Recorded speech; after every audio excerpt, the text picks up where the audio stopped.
Sports on के साथ मैं हूं आपकी मेजबान हिना न्याजी और मेरे साथ हैं यहाँ पर स्पोर्ट्स एनालिस्ट इरफान जहीर साहब। कैसे हैं इरफान जहीर साहब? जी अल्हम्दुलिल्लाह जी, थैंक यू। इरफान जहीर साहब, कल 2 मैचेस हुए जिसमें बड़ा अपसेट हुआ। वेस्ट इंडीज जो 2 बार जो है वो चैंपियन रही है, कल वो मैच हार गई, क्या कहेंगे? देखिए, हमने ना शायद कल भी बात की थी, श्रीलंका भी इसी तरह मैच हारा।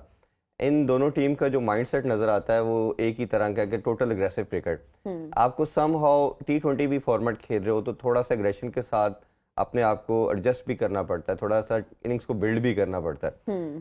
एशिया की कंडीशंस और ऑस्ट्रेलिया की कंडीशन में थोड़ा डिफरेंस है।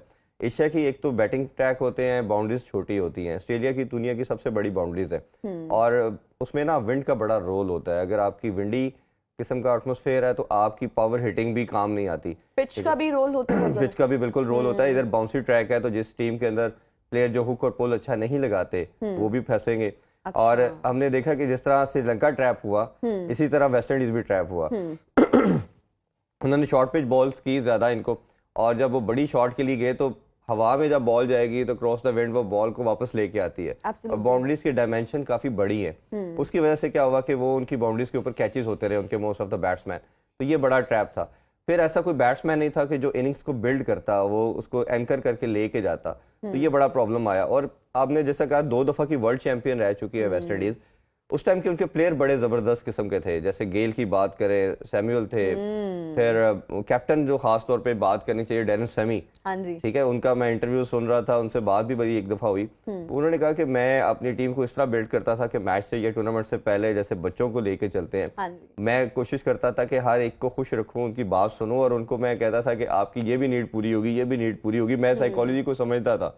अभी पौरान अच्छा प्लेयर है, gradually obviously with the passage of time वो सीखेंगे इस आर्ट को। तो ये सारी चीजें मैटर करती हैं कि आपका जो कैप्टन ऑफ शिप है वो कितना स्ट्रांग है, वो किस तरह अपनी टीम को बिल्ड करता है। क्योंकि क्रिकेट के अंदर बोला जाता है कि जेलिन जब तक नहीं होती टीम, क्योंकि टीम गेम है ना जी, 11 लड़कों ने अपना अपना रोल उसमें प्ले करना है और एक क्विंटस के साथ करना है, इस तरीके से करना है कि वो जेलिन होकर परफॉर्म करे, फिर जाके आपको एक विनिंग कमोडिटी बनती है।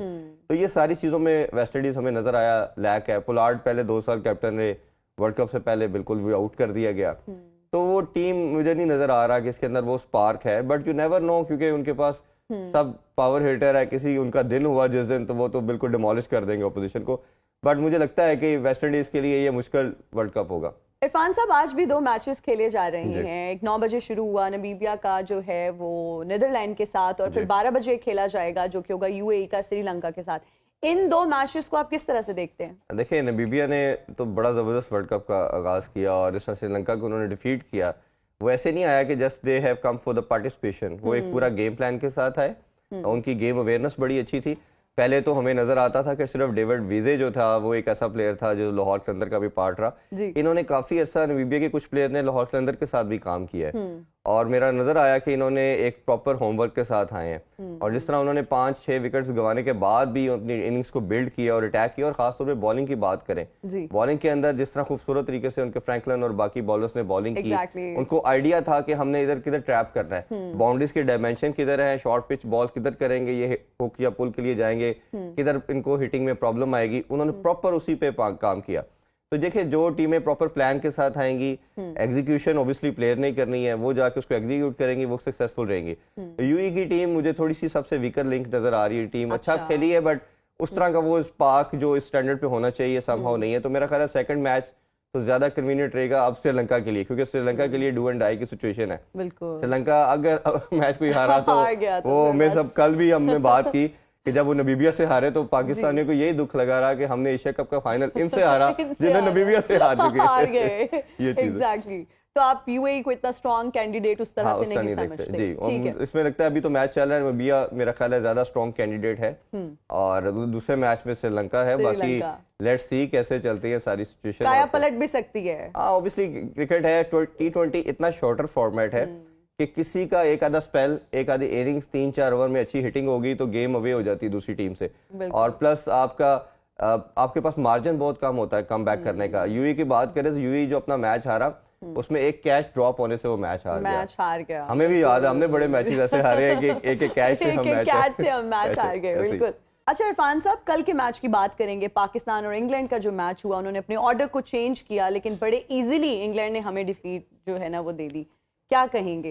देखिए, वार्म अप मैचेस का पर्पस ही यही है कि आप अपनी बेंच स्ट्रेंथ को देखें, आपकी बेंच स्ट्रेंथ कितनी स्ट्रांग है, और ऐसे तमाम चेंजेस जो आप रूटीन में नहीं कर पाते किसी रीजन से, क्योंकि आपके पॉइंट्स का मैटर होता है और आप डरते हो करते हुए कि शायद हम ये पॉइंट्स लूज ना कर जाएं। Exactly. तो आप वार्म अप मैचेस में आपको पर्पस यही होता है कि आप थोड़ा सा एक्सपेरिमेंट कर सकें, आप अपनी कंडीशन से कस्टमाइज हो सकें, अपना कोई मोमेंटम गेन करना वो कर लें, और आपने कोई कॉम्बिनेशन ऐसा जो नहीं बन पा रहा। एक तो मेरा था मानना कि फखर को ओपन कराई जाए, बट मुझे लेटर ऑन पता चला कि अभी वो फुली फिट नहीं है और शायद 2-3 मैचेस के लिए अवेलेबल नहीं होंगे। तो उसमें करना यही चाहिए था कि आपको रिजवान को ही खिलाते और या बाबर नंबर 3 पे आके थोड़ी देर खेलते और देखते कि क्या मैं नंबर 3 पे आके इनिंग्स को किस तरह बिल्ड करता हूँ। तो वो एक ऐसी चीज थी जो करनी चाहिए थी। बाकी उन्होंने सारे के सारा मिडिल ऑर्डर को ओपन करा के उन्होंने बर्डन डाला। लेकिन देखिए, उसके अंदर इंग्लैंड एक मैसेज दिया आपको, जिस तरह उन्होंने हमें इधर 4-3 से पाकिस्तान के अंदर सीरीज हराई, उन्होंने कल आपको वार्म अप मैचेस के अंदर भी अच्छा खासा मारा। मारने का मकसद ये था कि एक मैसेज देना कि हम सिर्फ जीतेंगे नहीं, बुरी तरह आपको हराएंगे, ताकि आपका जो कॉन्फिडेंस है वो शटर्ड किया जाए। और ये बाकी टीम्स को भी वो मैसेज दे रहे थे कि हम तो इस तरह की क्रिकेट नहीं खेलने वाले कि सिंगल डबल वाली या जीतेंगे तो बड़ी मुश्किल से जीतेंगे। वो मैसेज बड़ा स्ट्रांग था कि वो हम इस इंटेंट के साथ आ रहे हैं कि टोटल अग्रेसिव और क्रिकेट खेलनी है और दूसरी टीम को मार्जिन ही नहीं देना कि वो कम बैक कर सके।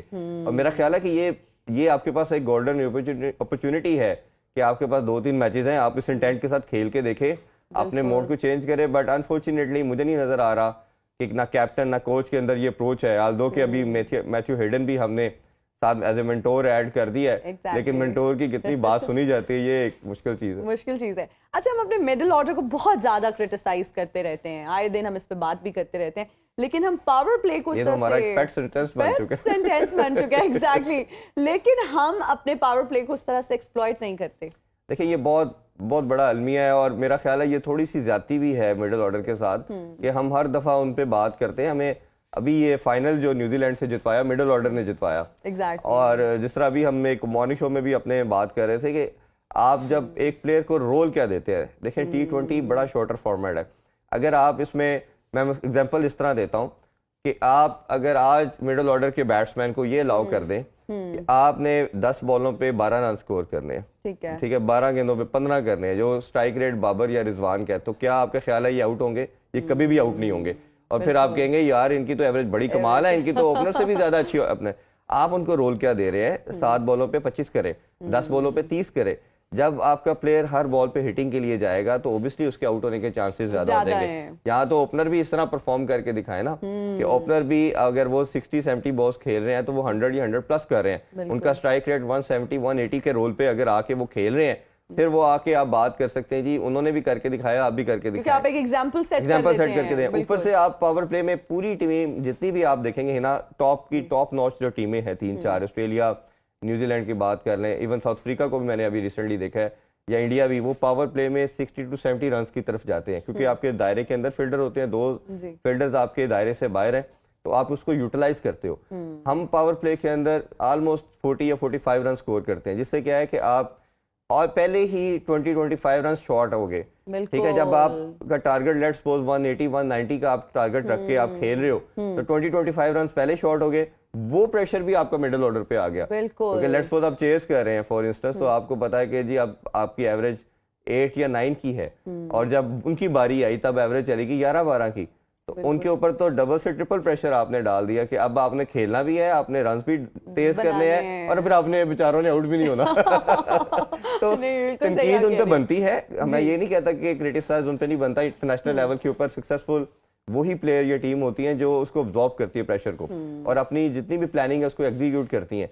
जब आप लेकिन सारे के सारा बर्डन उन बेचारों पे डाल देंगे और जो बाकी है वो ऑनेस्ट नहीं ले रहे, क्योंकि मेरा मानना यह है कि रिजवान और बाबर दुनिया के नंबर 1 बैट्समैन माने जाते हैं, बट उनको इसको भी प्रूव करना पड़ेगा, स्ट्राइक रेट को भी। स्ट्राइक रेट अगर आपका 10-15 का है या मैक्सिमम 120 का है, तो आप उनसे एक्सपेक्ट कर रहे हो 200 का। खुद आपका ये बैलेंस आउट नहीं हो सकता। तो ये आपने एक विनिंग कॉम्बिनेशन तब ही डेवलप होगा, या आप टाइटल तब जीतना शुरू करेंगे जब आपके ओपनर्स भी इस स्ट्राइक रेट के साथ खेलेंगे। माजद के साथ अगर इस स्ट्राइक रेट से खेलेंगे तो आप, जैसे अभी एक अमीर साहब ने, पीसीबी चेयरमैन ने एक स्टेटमेंट दी लास्ट वीक, आपने भी शायद सुनी होगी। उन्होंने कहा जी आप पाकिस्तान को क्रिटिसाइज क्यों करते हैं? एग्जैक्टली आप ये क्यों नहीं देखते कि हमारा विनिंग स्टैट्स जो हैं वो 60-70% है? बिल्कुल। तो अगर मैं इंशाल्लाह उनसे भी बहुत जल्द इंटरव्यू करना है जी। तो उनसे जब बात करेंगे तो जरूर ये मैं उनसे पूछूंगा कि आप स्टैट्स को छोड़ दें। 60-70% मैचेस जीतने का ऑब्जेक्टिव नहीं है। पाकिस्तान का ऑब्जेक्टिव क्या होना चाहिए? टाइटल जीतने का। कितने टाइटल्स अभी तक हम अपने टाइटल नाम जीते कर हैं। चुके 2 सालों हैं। में हमने कोई टाइटल ऐसा कोई नहीं जीता। टाइटल, बिल्कुल। क्योंकि इस आप ये देखेंगे हमें आज भी 92 का वर्ल्ड कप क्यों याद करते हैं? क्योंकि आपने टाइटल जीता हुआ है। Exactly. उसके बाद फाइनल आपने 2 दफा हारा हुआ है। 99 का वर्ल्ड कप आपने हारा हुआ है, फाइनल 2007 का फाइनल हारा हुआ है। तो कभी किसी ने कहा कि आप फाइनल खेले थे? फाइनल या सेमीफाइनल था। तो टाइटल जीतना इंपॉर्टेंट है। यही सबका ऑब्जेक्टिव होना चाहिए और यही स्पिरिट होनी चाहिए कि जी हम सब ने और मिलकर ये वो टाइटल पूरी नेशन को आप देखें, मेरा मानना तो ये कि अब इस नेशन के पास क्रिकेट की विक्ट्री के अलावा कोई प्लेयर ही नहीं रहा। कोई और एंटरटेनमेंट ही नहीं कोई है। नहीं हर घर में अब जो है वो cricket he source of entertainment जो और है यूनाइट करती है पूरी नेशन को। आप रिगार्डलेस किस रिलीजन से हो क्या हो, बट पूरा एक नेशन इस पे आके यूनाइट हो जाती है। एब्सोल्युटली। और विक्ट्री ही यूनाइट करेगी, हारने से यूनाइट नहीं हो सकती। यूनाइट करेगी जी। इरफान जहीर साहब ने बहुत खूबसूरत बात की। हम उम्मीद करते हैं कि पाकिस्तान ये टाइटल जो है वो करे। मुझे और इरफान जहीर साहब को दीजिए इजाजत। अल्लाह हाफिज।